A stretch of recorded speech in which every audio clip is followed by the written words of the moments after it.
Hello, everyone, and thank you, students, especially for coming today. Please bear with me as I read this bio because I think it's important for you to have some context about this exciting speaker that's come to visit us today. Michael Howells is a British diplomat and Consul General in Los Angeles. He is the senior representative of the UK government in Southern California, Arizona, Nevada, Utah, and Hawaii. In his role, he promotes trade and investment, scientific cooperation, creative and media collaborations, and educational partnerships between the UK and the southwestern US. He also oversees delivery of essential consular services to a 600,000-strong British resident community and British visitors numbering over 1 million per year. Did you guys know that many? Michael has an academic background in anthropology and international law. Prior to government service, Michael worked as a human rights lawyer and in the UK tech sector, supporting clients in the British entertainment industry. Michael began his government career as a policy advisor in the UK Department for International Development, where he edited the 2006 white paper, Making Governance Work for the Poor. For the past 11 years, he has held a series of national security roles in the British Foreign Office, covering counterterrorism, EU security, and defense policy in the Middle East. From 2009 to 2013, Michael served as at the British Embassy in Washington, D.C., acting as the bridge between UK and US policy towards the Middle East during the tumultuous events of the Arab uprisings and the P5+1 nuclear negotiations with Iran. From 2013 to 2015, Michael oversaw British foreign policy towards Iran, including the reopening of embassies in London and Tehran. From 2015 to 2017, he was head of Near Eastern Affairs at the British Foreign Office, responsible for UK policy towards Syria, Jordan, Lebanon, Israel, the occupied Palestinian territories, and the Middle East peace process. Michael took a 6-month sabbatical in 2017 to act as a consultant to HSBC Group on financial crime. Michael is married to Courtney, who is Canadian. They have a son and 2 daughters. Please welcome Michael Howells, Consul General of the UK.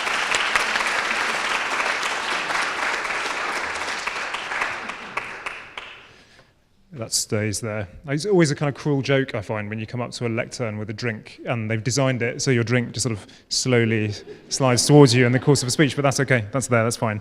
Thank you very much, Amanda, for the introduction. Thanks very much, all of you, for coming out in the evening in the week before midterms, or yeah, you're pretty close. All right, okay, so you're all busy studying, so trust me, I'm very honoured that you've all taken some time out.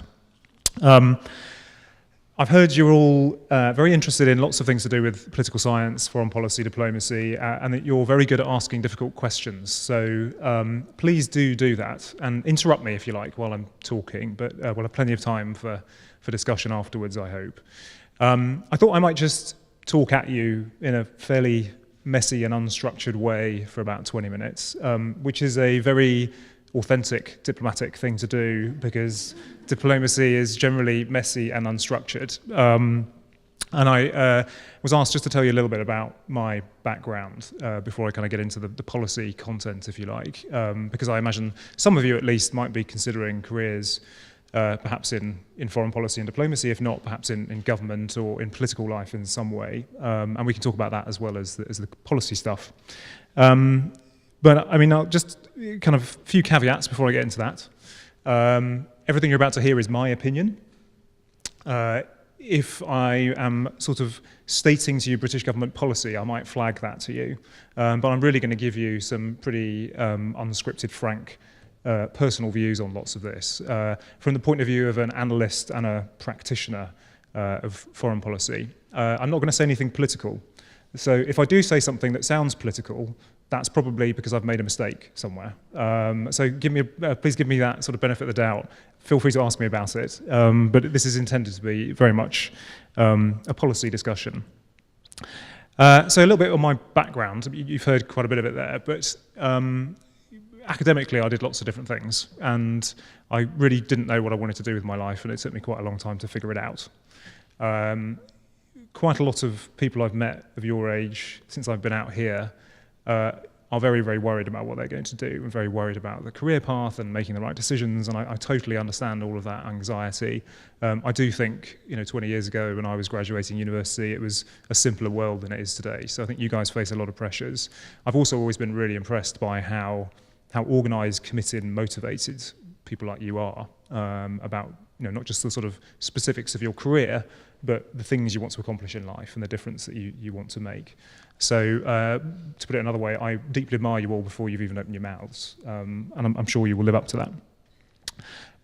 I studied anthropology as an undergraduate, which I decided to do after being accepted to do physics at various universities, and I got about 3 days into my physics degree.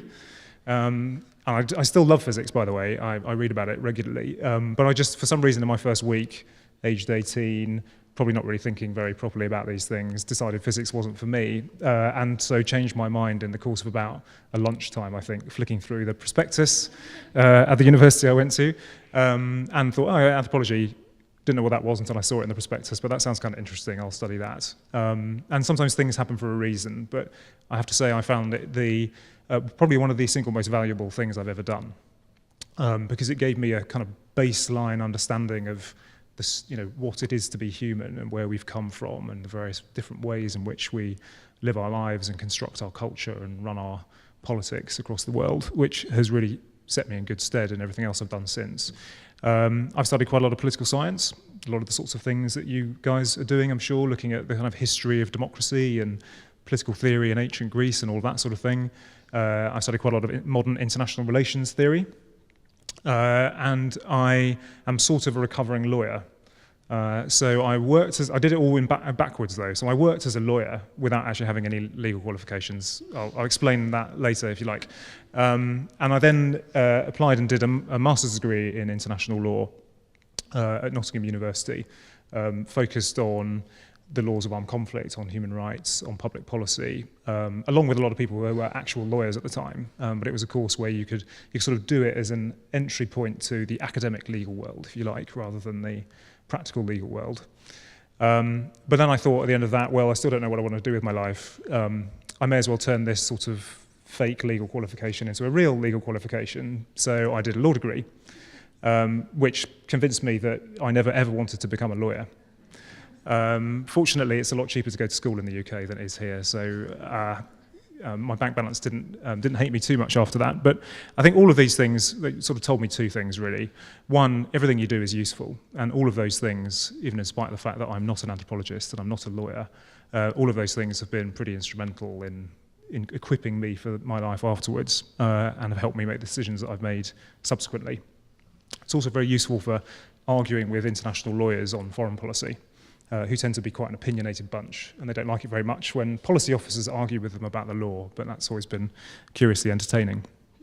And I joined, so I worked for a few years in the private sector, as you heard, and then I joined the Foreign Service, I joined government service in 2004, and worked in development for a couple of years, and then joined the diplomatic service, which is what I always wanted to do. Or I should say, I always wanted to work in international things. I didn't really know what exactly, and I went through, rather like my decision about my degree probably, a rather poorly thought out and not at all evidence-based process of thinking, well, what are the different things I could do? And I thought, okay, I could work for an NGO, and I decided I didn't want to do that because I wanted to work on as broad a set of issues as possible, and I wanted to have as big an impact as possible. And this isn't to say that NGOs don't have impact, they do, but I wanted to be closer to the levers of power, if you like. So I thought I won't join an NGO. Thought about becoming a journalist, but that's incredibly competitive. I didn't study English at university, and back then didn't sort of hold myself out as much of a writer, so I didn't do that. Thought about joining the UN, which I may still do, who knows, in time, but I was very well aware of how difficult that was at the time as well, and without putting too fine a point on it, there are probably enough white male British people working for the United Nations. I didn't think they really needed another one of us. And so I ultimately settled on working for my own government in foreign policy. which was probably the single smartest thing I've ever done in life. And it's been a tremendously fulfilling and interesting career ever since, which I'm very happy to talk to you about. And it's brought me here, which is quite a, not somewhere I would ever have predicted that I would have been working, even though I've always wanted to spend time in California because it's such a fascinating place. And I'm a great lover of the United States. It's also a very diverse and interesting and unusual job. Not particularly like most foreign policy jobs, as you might expect. And in fact, I don't do very much foreign policy at the moment, which is why I like to come and talk at events like this, because I get to pretend that I still do. But you should bear that in mind, because I'm slightly out of the game now. I actually finished my last foreign policy role in December of 2016. So everything I'm going to tell you is ever so slightly out of date, even though I do try to keep my eye in. But I joined the Foreign Office through what we have is this kind of graduate recruitment scheme where it doesn't really matter what your background is, fortunately. It doesn't matter what degree you've done. You sit a load of tests and go through a horrible year-long assessment process. And if you are still alive and still want to do it, at the end of it, you may well be offered a place. I think it's not dissimilar for the State Department, but probably there are other people in the room who know more about that than me. Anyway, but that's what brought me into this career. And I've always, since I started, I've always really wanted to be as close as possible to where the action is. Don't read too much into that. There's probably some deep-seated childhood reason that I haven't figured out yet. But I always felt I wanted to understand how things really worked. I wanted to learn about what made the world tick. I wanted to get my hands stuck into the really thorny, difficult things. And I also felt that was the way to learn best and fastest and deepest. And I think that's probably true, actually. So I've tended to do quite sort of head-banging national security jobs where identifying where you have had impact is quite difficult, actually. It's hard for one person to put a finger at the things they may have done working on a very thorny set of complicated international foreign policy challenges. And be able to truly say, okay, that's the difference that I made. But I think having been through that, I've learned, I feel like I've learned a few things about how these things work, and I'm going to share some of them with you now. So I rather boldly thought I might ask, when we'll talk about the question, does foreign policy ever work? Does foreign policy ever work? Put your hands up if you think it does. Don't be shy. Okay. Sort of half-raised hands, and I'd say about less than 50% of you. I don't disagree, by the way. But in order to work, what are the things that foreign policy looks at? What does it need to do? And forgive me if this conflicts with the things that you're learning from your much more expert professors, but please feel free to point out where I've got this wrong. But I think there are sort of three core parts to it, okay? There's a fourth, by the way, which I wasn't really going to go into, but I might start with. The fourth one is just really understanding what's happening to a fairly high degree of depth and fidelity, i.e. not try and make policy based on a whole bunch of inaccurate assumptions. You'd be surprised how frequently people get that wrong around the world. But expertise and knowledge, up-to-date expertise and knowledge about the issues and the places and the people that you're working on is absolutely critical. So that's the sort of first point that I wasn't really going to go into in much detail. But the other three are as follows. Knowing what your interests are is the first, which for those of you who have studied realism in foreign policy and international relations, you'll understand what I mean when I say what are your interests. But that the things that a country will identify as its interests are actually quite varied. And one of the things that I found in my career is that what we in the West think our interests are, or the types of things, are very different from what a country like Iran might, for example, or Russia. We tend to be, and being on the sort of far western side of California in the US, I expect you'll recognize this, we tend to be very outcome focused. And it's about, what's wrong with this situation? How would we like to make it better? And how are we going to get there? So we tend to identify specific things that we want to see happen as part of our interests. There's also a lot to do with maintaining relationships and position and leverage and so on. But we have a very sort of mechanical view quite often. I would contrast that with other countries around the world who actually don't necessarily worry about outcome. They will quite happily see a status quo scenario as exactly as they want to maintain it, even if it's a status quo scenario which is highly chaotic and destructive in our view. So actual conflict would be one example. When we see a conflict, for the most part, we want to stop it because we see it as disruptive and destructive. A number of other countries around the world might see perpetual conflict as in their interests. And so when we're trying to identify a common ground there, you can find you're almost not talking the same language quite a lot of the time. But the first step is knowing what your interests are. And the second step, which will sound a little bit similar, but it is genuinely different, is what are your objectives? So specifically, how do you achieve your interests? What are the specific things that you propose to do to help you get there? And the third area, and this is where I'm really going to end in a few minutes, is how do you align your resources behind those objectives? Because, being glib about it for a minute, a foreign policy without the resources to deliver it is basically an opinion. You can say it and you can shout it from the rooftops as much as you like, but nothing's going to happen unless you actually put some muscle, put some leverage behind it, put some power behind it in the terms of international relations theorists. So to sort of illustrate this a little bit in practice, I thought I'd talk very, very quickly and in a criminally oversimplistic way about three conflicts, three national security issues I've spent a lot of time working on. So Iran, Iraq, and Syria. So not specifically the countries, but the national security threats that we have judged emanating from those parts of the world, and in many cases because of the governments in those countries. So firstly, with Iraq, we've gone into war. We've gone to war with Iraq since the end of the Cold War twice, in partnership, the United Kingdom and the United States and a number of allies from around the world. But I would say, without getting into too much of the history, and these are very interesting examples, so you probably should study them a little bit more. They are, in some senses, examples of more straightforward national security challenges where there are a more straightforward set of tools that foreign policy makers use to try and pursue those interests and those objectives. So the first Iraq War, as I'm not sure if half of you are alive, I was in middle school, which if you're good at math, you'll be able to figure out roughly how old I am. The first Iraq War, was a response to an act of aggression by the government of Saddam Hussein invading Kuwait. So it was a classic violation of the UN Charter. There was a very clear legal basis to use military force to respond to that. There was a very clear and aligned set of interests between all of the countries in the region who feared what Saddam Hussein would do next, most importantly Saudi Arabia. There was alignment in the Security Council, which is almost never happens on things like this today, but it was in that sort of quiet and rare period after the end of the Cold War where Russia and the West were able to agree on things like this. So we had a Security Council resolution that backed military action.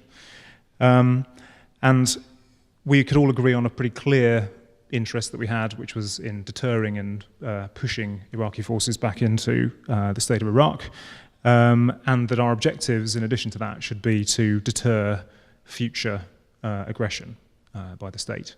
Now, what happened in the 10 years after that, of course, probably you do know a little bit more about, but our perception of the threat from Iraq changed and morphed into different things. So yes, it still included sort of traditional territorial risk, if you like, and the threat that that particular government had to its neighbours, but it also incorporated the broader threat to peace and security in the region and further afield through weapons of mass destruction, which there's been a lot that's been investigated and litigated since about that, and you can kind of query the assumptions and the knowledge base at the time, but I would argue, responding to a perceived threat of weapons of mass destruction being used against the US or the UK or any of our allies, again, was a fairly straightforward national security threat that led to us taking military action in the Second Gulf War.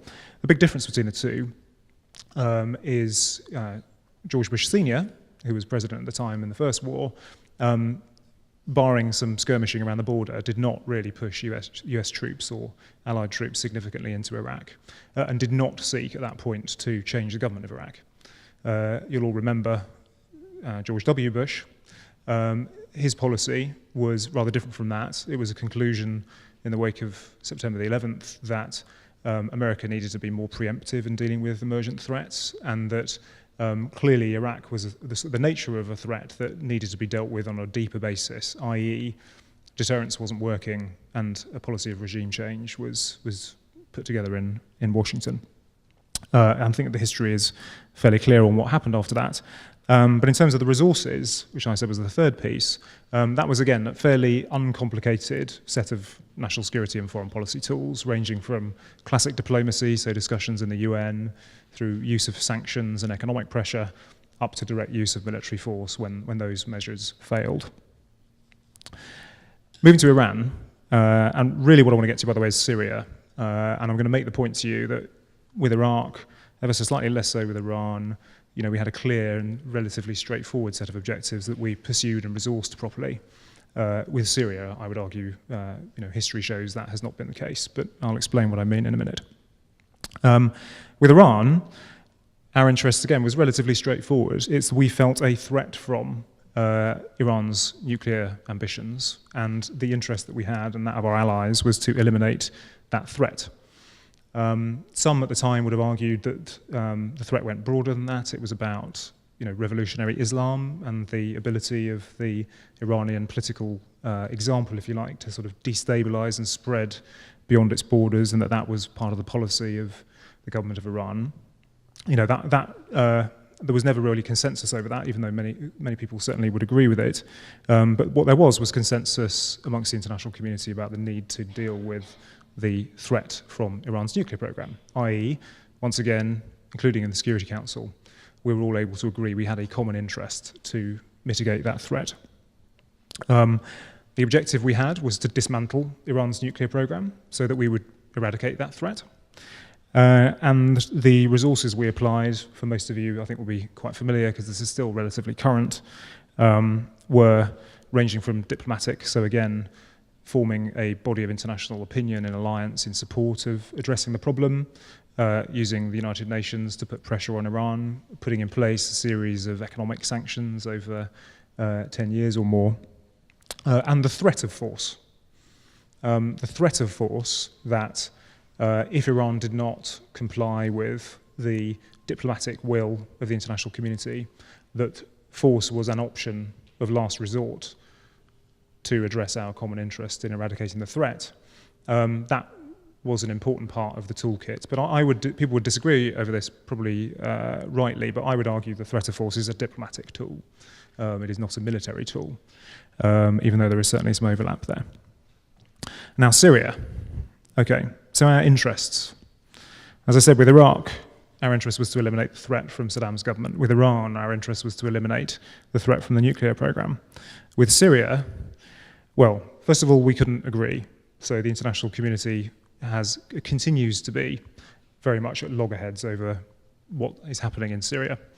We disagree, even to sort of go back to where I started, we disagree on our diagnosis of the facts. We disagree on what we see is happening. Iran and Russia take a very different view of what the problems are in Syria than the West does. But in trying to, even just as the West, identify what our interests are, they range from protecting civilians, addressing migration risks, deterring chemical weapons use, constraining Iran and Russia in terms of their expeditionary capabilities, protecting our allies in the region and shoring up their borders, upholding international norms, defeating ISIS. I could go on, but there are lots of different conflicting interests that we had emanating from the conflict in Syria. Our objectives were similarly complicated. Stop the carnage against civilians and the destruction of the country. Deter chemical weapons use because it's a breach of a fundamental international legal norm. Change the government. So we never ever called it regime change, but we were all very clear in the West that there needed to be significant reform in the nature of the Syrian state, including Assad must go, which has been the long-term policy. measures to put in place to protect the borders of Israel and Jordan and Turkey, large financial contributions to support refugees in the region and deter them from moving en masse to Europe. I mean, probably most of you will remember 2 or 3 years ago, pictures on your TV screens of vast numbers of people moving through Turkey and across the Adriatic into Greece, and lots of harrowing pictures about the loss of life and the dangers that came from that. But in terms of resources, the challenge, of course, is how do you align resources behind such a complicated set of issues such as that? And I would say we've tried pretty much everything.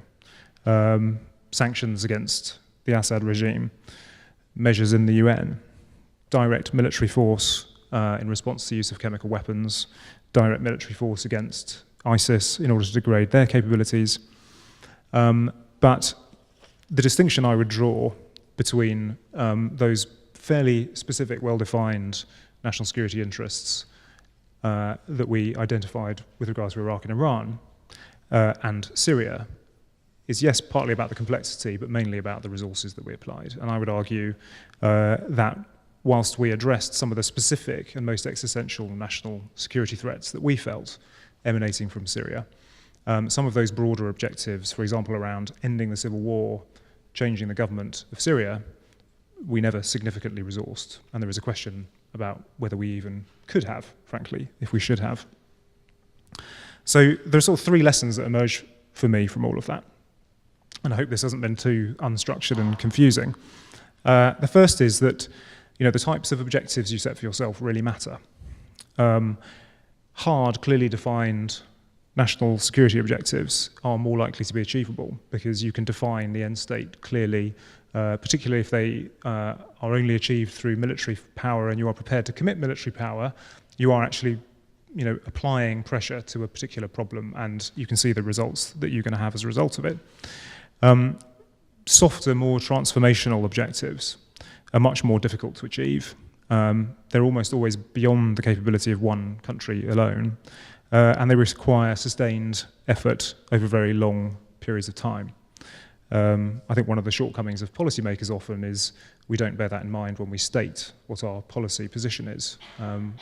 We don't always think, in stating this policy position, are we committing ourselves or setting ourselves up for failure? Because realistically, we're never going to be able to deliver this thing that we say we care about, which we can talk a bit more about. My second lesson, this is quite a personal one. It's not really a lesson, it's an observation. And it's the tragic irony, in my opinion, that what was once called the Arab Spring, of which, of course, Syria is part of the implications, what was once called the Arab Spring happened after the financial crisis and after our endeavours in Iraq, after the Second Gulf War, when, frankly, we were under massive financial pressure in our budgets in the West. We were worried about the stability of our own political systems. The model that we had been spreading around the world since the end of the Second World War was arguably very tarnished by the experience of Iraq. So our ability to deploy all of the tools of influence and power that we had in the West was significantly diminished as a result of those developments. And I think if you imagine what might have happened, for example, in the first George W. Bush administration, for those of you who may have studied it, when he was talking about it being US policy to spread freedom and democracy around the world, if the Arab Spring had started then, before the invasion of Iraq, and before we'd had to bail out all of our banks to the tune of multiple hundreds of billions of dollars, I do wonder whether history would be very different. And I feel it is a tragic irony, as I say, that it happened when it did. But my third lesson, and I'm almost finished, I promise, is that resources, and perhaps more particularly the tools you use to pursue your stated policy objectives, are absolutely essential. And this is the point I kind of wanted to end my presentation and really hear from you. But I wanted to just sort of leave you a few things to think about. Are the tools and resources available to foreign policymakers changing? Are the rules about their use changing? I think it's pretty obvious that they are.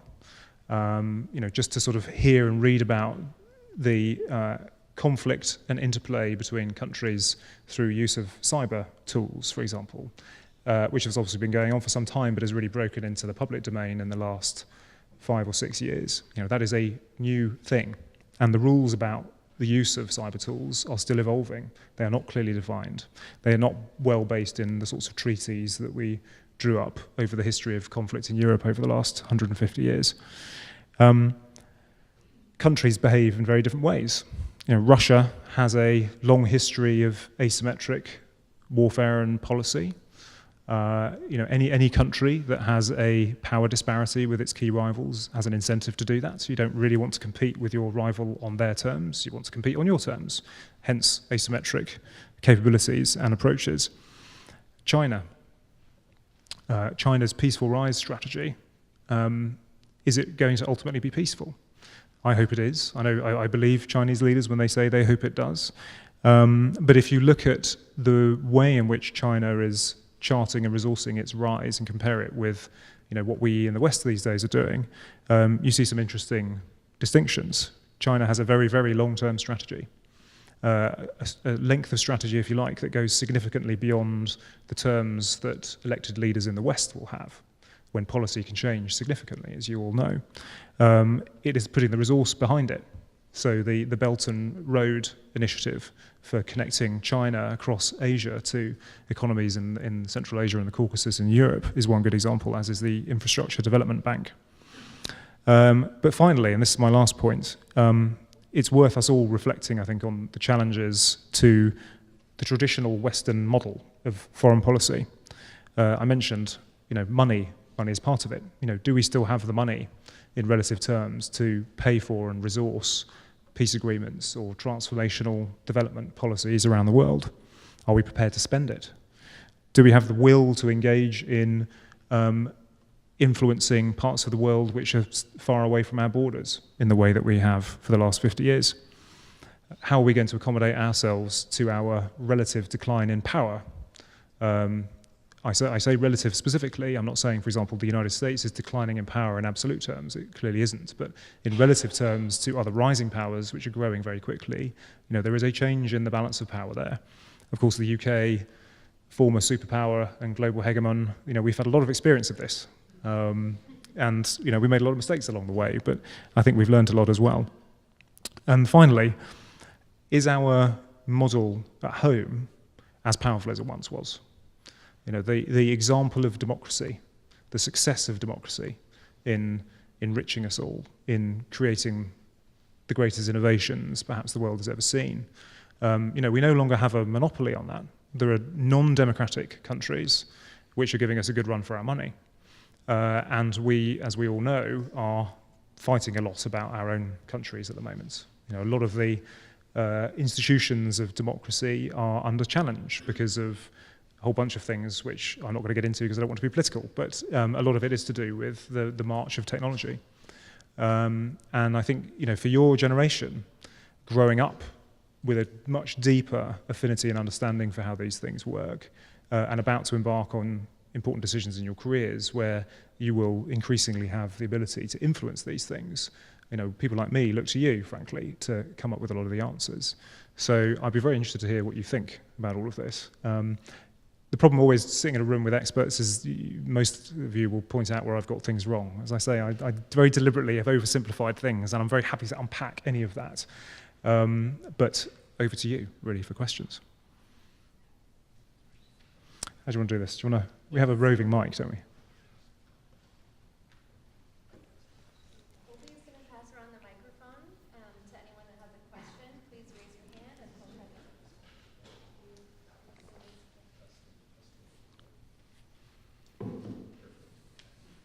Okay, who wants to go first? Right here.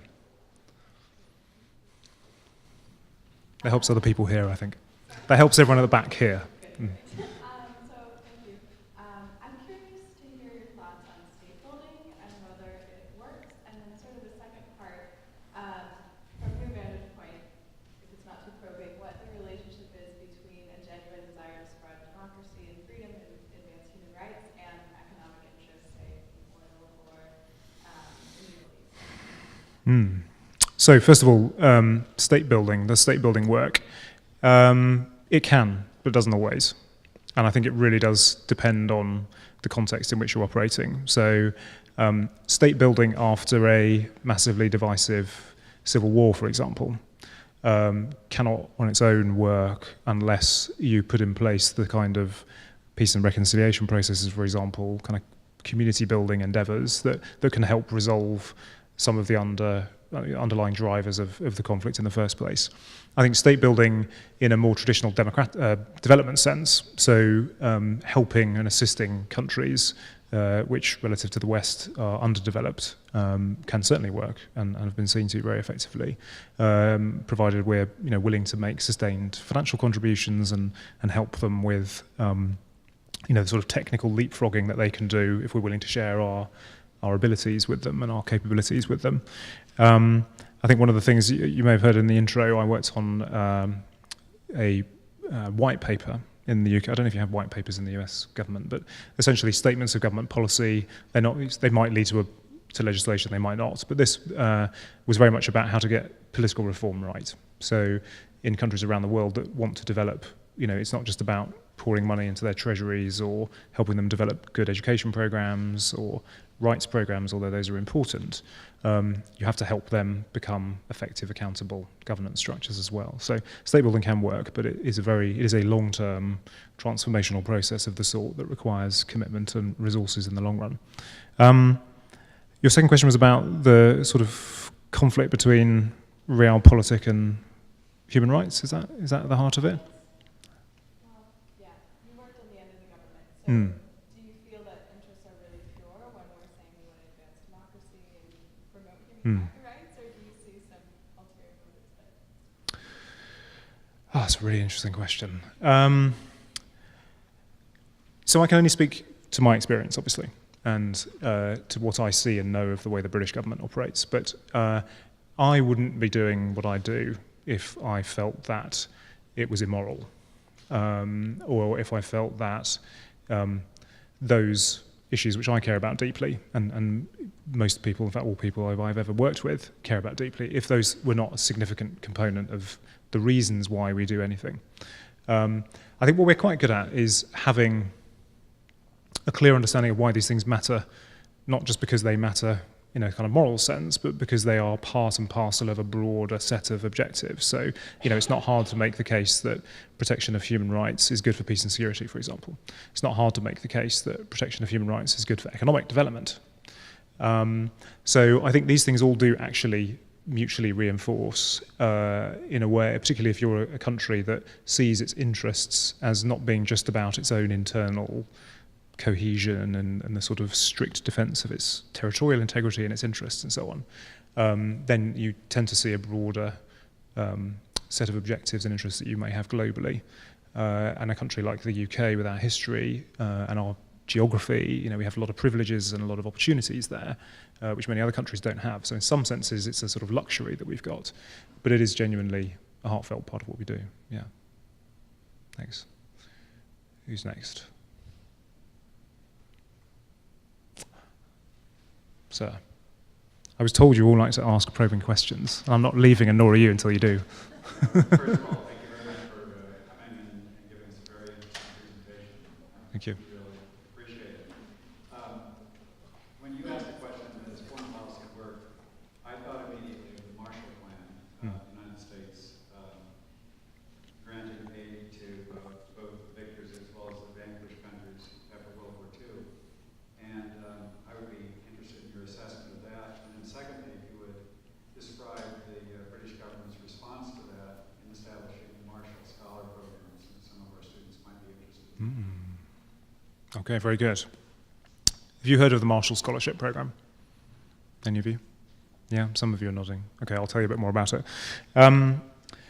So I'm not an expert on the Marshall Plan, but it clearly worked in a sense that it was a massive investment in the kind of the outcomes of the Second World War, and in underwriting peace and security in that region, and in particular democratization in significant parts of that region.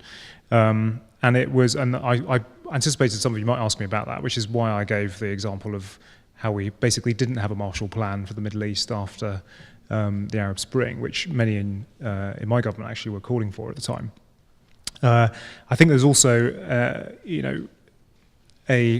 what was clearly the case there is that the US government at the time understood that it had a long-term interest in these things, and it was willing to make a long-term financial commitment to delivering it. So they sort of, if you like, got big ticks against those three components of the foreign policy challenge that I alluded to. It's interesting to wonder whether in circumstances other than those, as in when the world and the US in particular and Europe had just been through a horrible experience, an example of how things can go dramatically wrong if you don't invest in peace and security, where perhaps it was politically more realizable to make a decision like that and stick to it, because you can see how bad things can get if you don't engage in policy in that way. It's interesting to wonder whether, absent those circumstances, governments are capable and willing of doing similar things. I think the example of the Arab Spring, unfortunately, suggests the circumstances certainly weren't right there.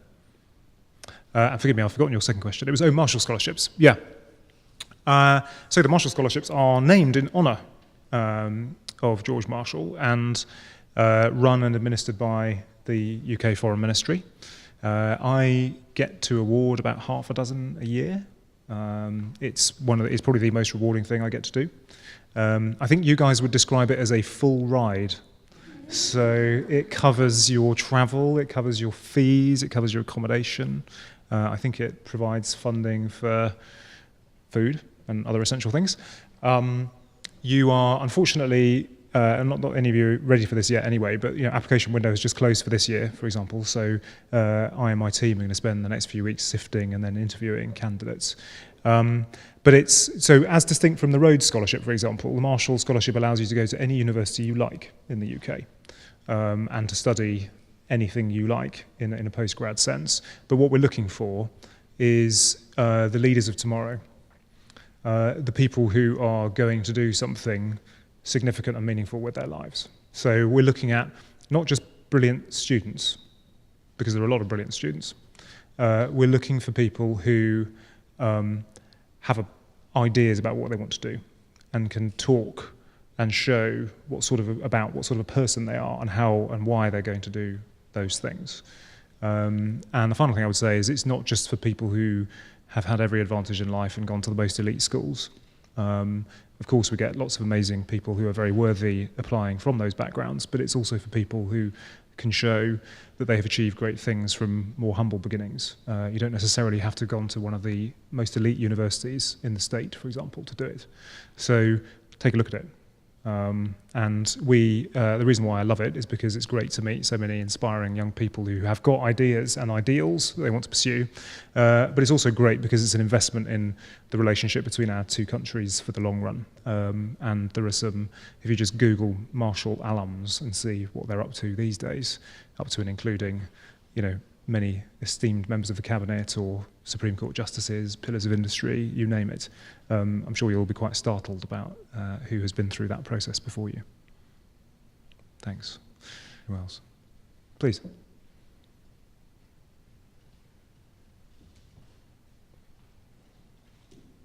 Hi, thank you for coming. I just had a quick question. So, how applicable do you think that certain theories of international relations are in a practical setting? Do you think that, are they just theoretical in nature, or do they have practical applications in your job and your industry? So does international relations theory have practical application? Yes.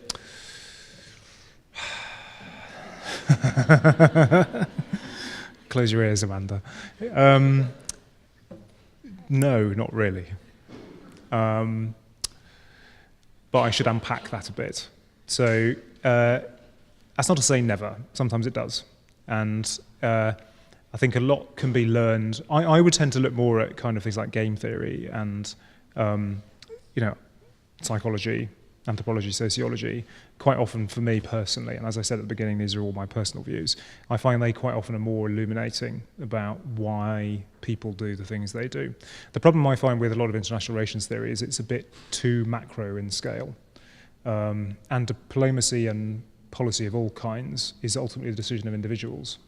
And I feel like those disciplines, much as they are very useful in analysing and theorising and summarising, if you like, grand trends that and principles that may apply, in the actual messy doing of it, it often comes much more down to the views of individuals.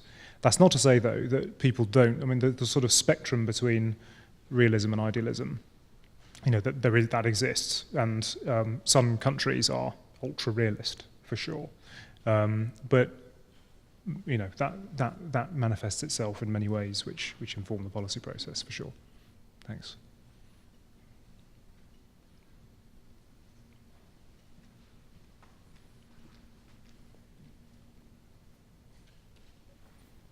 Hi. Thank you so much for coming as well. You had mentioned that foreign policy tools are changing and reshaping what it means to be a foreign agent. And so the current trend that we're seeing today is nationalism and closing of borders all over the world. And how do you view, what kind of advice would you give us to this current trend, like how to work with this current trend? Well, I was kind of hoping you guys would have answers for me and advice for me on that.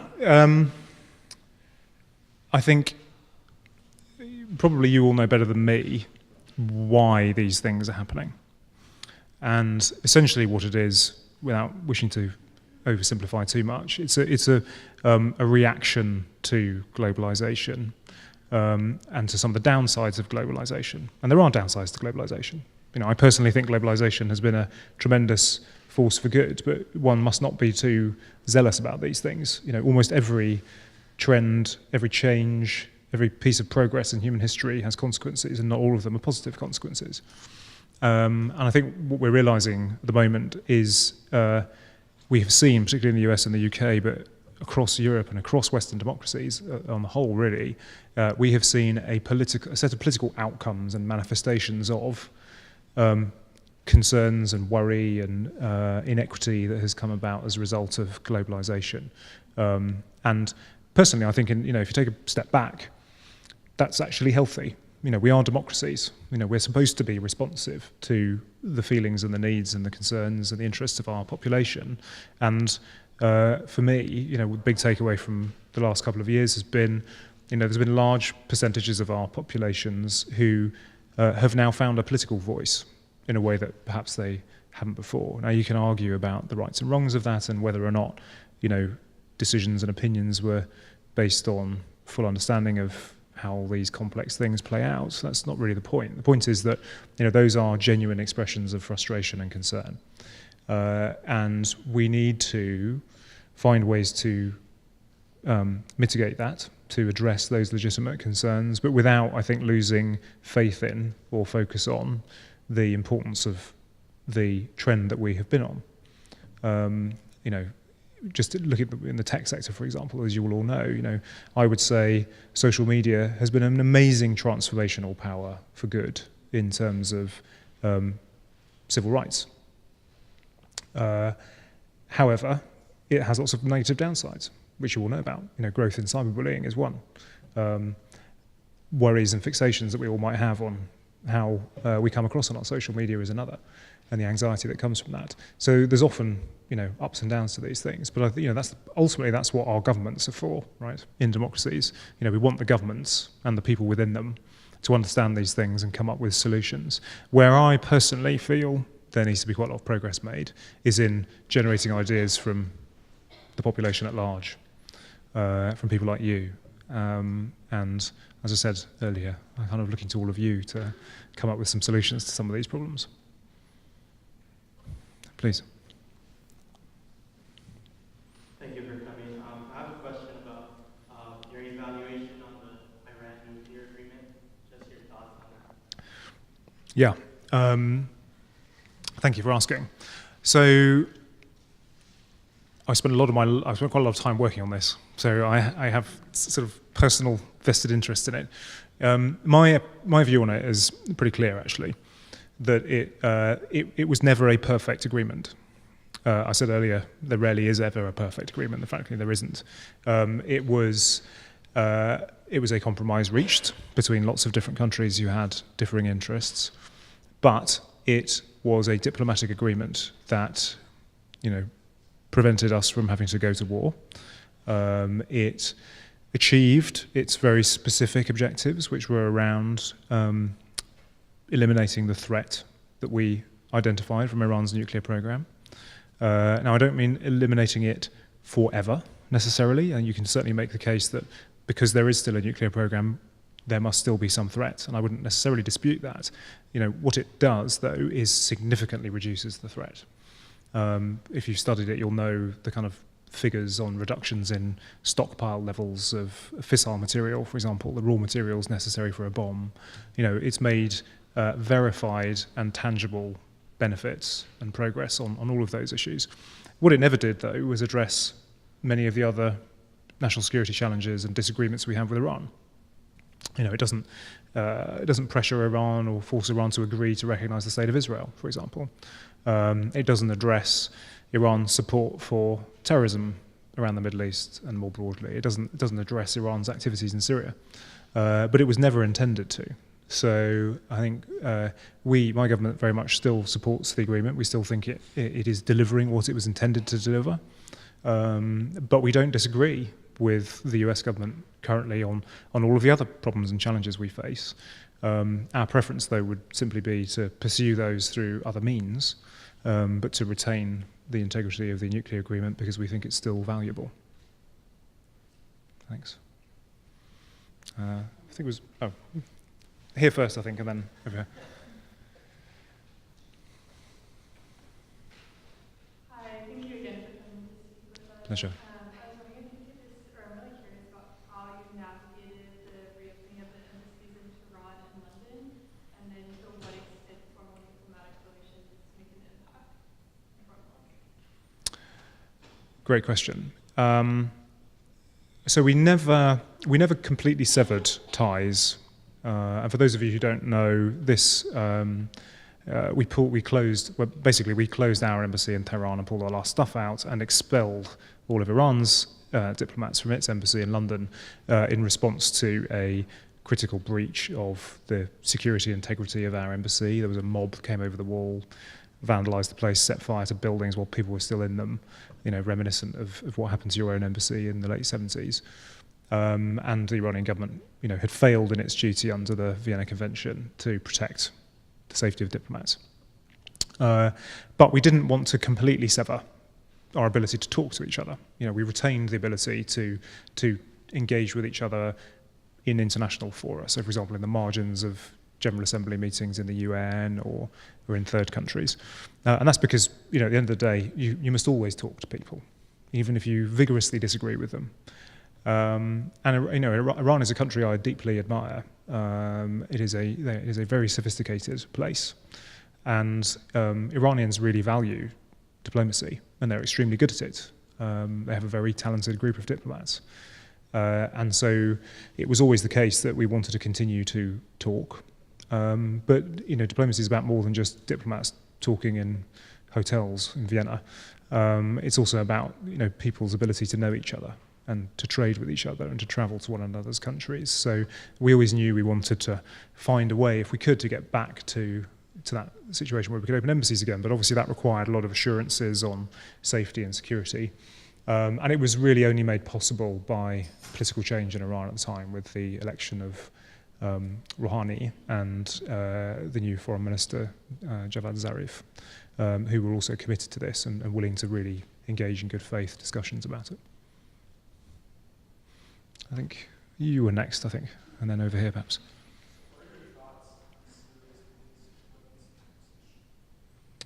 Do you mean the Russian anti-S-300 system? Yeah. So this is a really good question.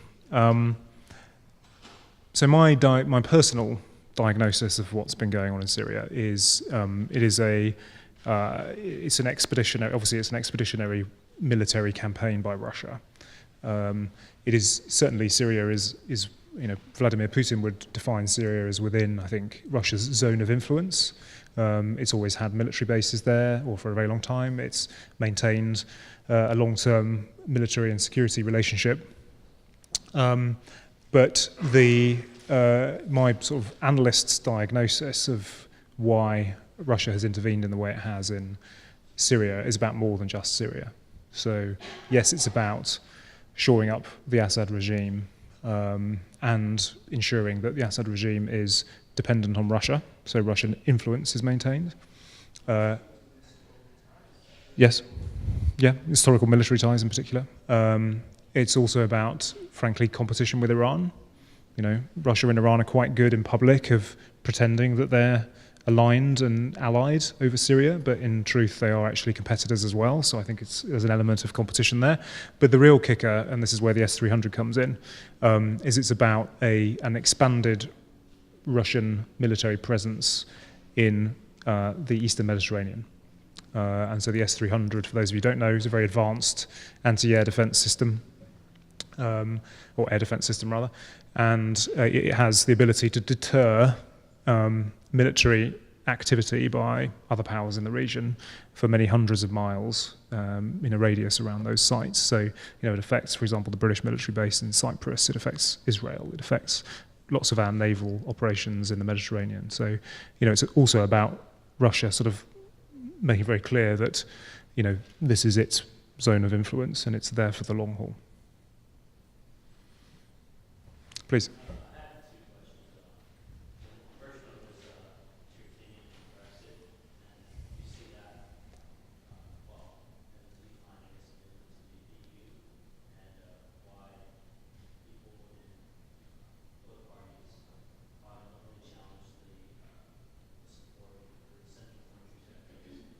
Sorry, could you just repeat, maybe with the mic, do you want to repeat the last bit of that? I didn't quite catch it. So why, I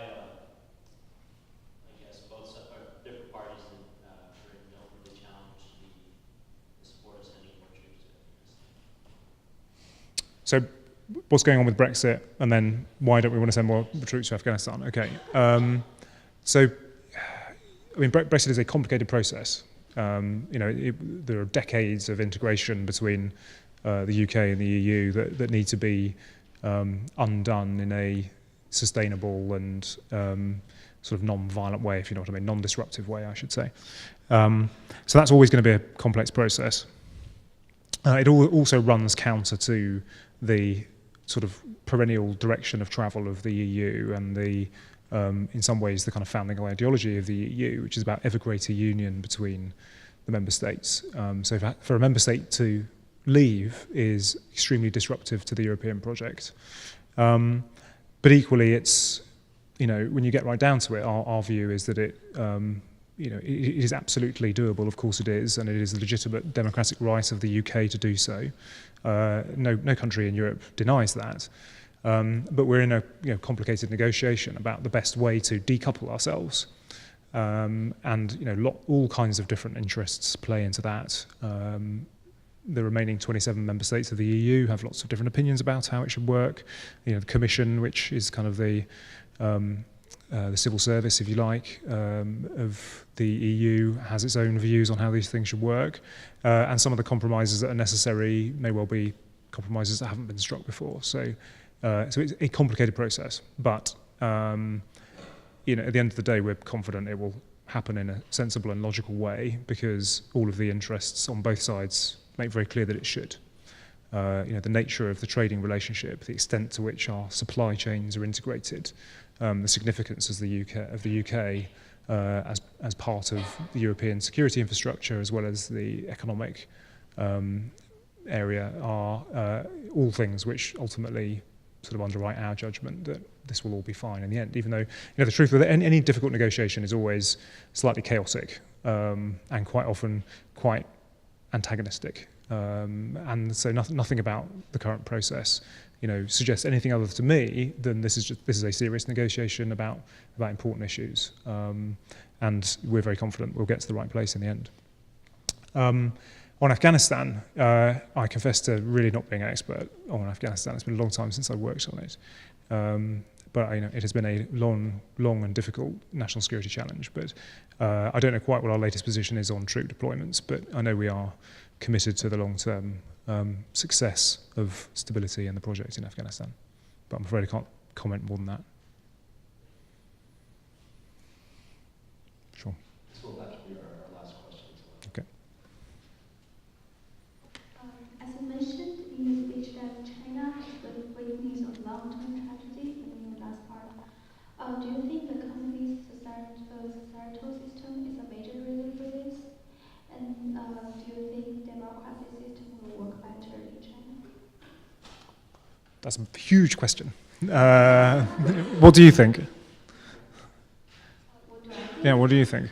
I think each country has a system that fit it well, will fit it best. But I don't know about, I want to hear from you. Well, I am very far from a China expert, but I agree with your first point, which is that countries have to find their own political systems and what work for them. So I have no idea whether if China democratized that it would be more successful. Obviously, we have a very strong belief that we think democracy is the least worst form of government and continue to believe that. And I think China, as it has liberalized and opened up over the years, has found ways to be more accountable from the government to the citizenry. So I think China understands the need as the administration, the party understands the need to be responsive to the needs and desires of the people. They do currently go about that in a very different way to us. But as for the future, I couldn't say.